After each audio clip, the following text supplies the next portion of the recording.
was actually one of the first places where material culture happened.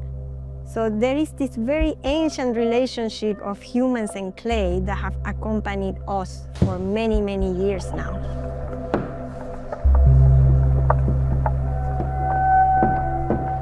When humans started to decorate their pots and their things, the designs and shapes started to be imprinted into the clay pieces. So many ideas or layers inhabit the clay.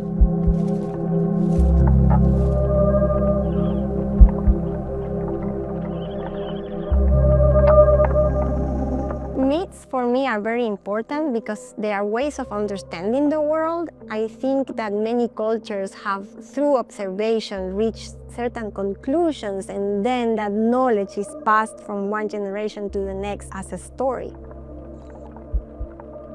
They also have a root in reality, in science, in another way of understanding the surroundings, the outside, the environment.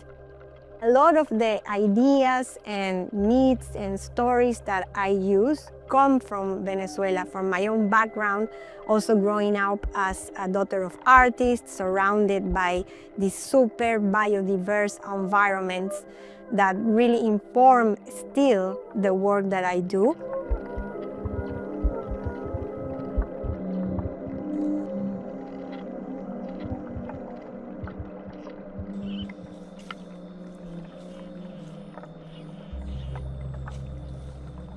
For example, with the acacia, this tree called tabaching or flamboyant that originally comes from Madagascar. So then it has also the story of migration. It has the seeds inside, so it's also in a way a vessel where the seeds can inhabit and travel. But then this texture gets imprinted directly onto the clay work.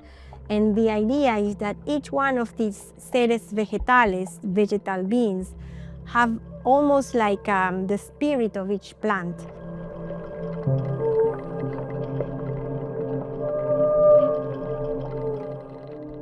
This is a replica of the Venus de Tacarigua, a specific region near a lagoon in Venezuela, and I was very drawn to this image because of the eyes. They have this shape of an oval that's always recurrent in my work, but it's related to the seed, the vulva, the eyes, the mouth. This kind of digging into the past, it would bring me ideas of how to rework the clay or find ways to connect the past and the present.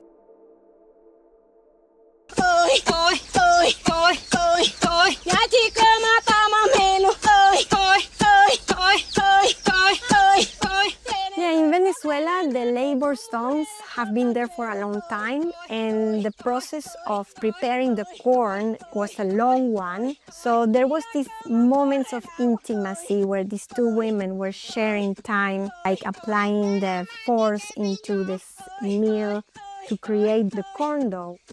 The recordings are from their own stories, their lovers, their families. So they, in a way, improvised, and then they composed these songs that pass from different generations.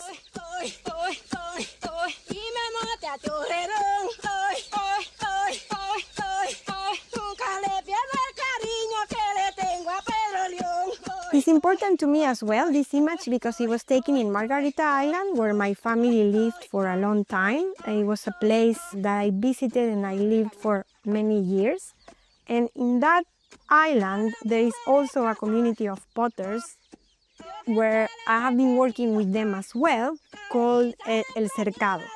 So El Cercado had been there with all these women potters, these abuelas, the grandmothers, who were taking the rock from the mountain and making their own clay, and then using a fire pit to finish.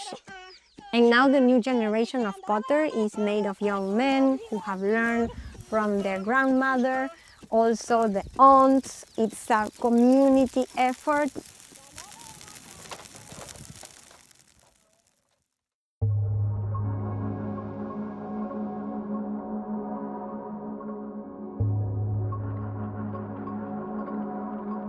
The cocoon for me has been important in a way because it makes me think of a womb, of a space where you are protected and contained. That's why the first time I used the cocoon was actually in a ceramic vase from El Cercado community, and my body was emerging out of this vase. It's almost like thinking of the process of how the worm can become a butterfly and how this amazing, extraordinary transformation can happen. Like your body would go in a toilet, melt, and you would go out as an elephant, something completely different. These are my collodion wet plates that I did back in 2013. It was almost like a Polaroid of the times where you put the emulsion on the aluminum plate, and then the whole process has to happen in 10 minutes. And at the end, you have, instead of having a negative on film, you have a positive on aluminum. So this is what goes into the camera and comes directly out of the camera with the image on it.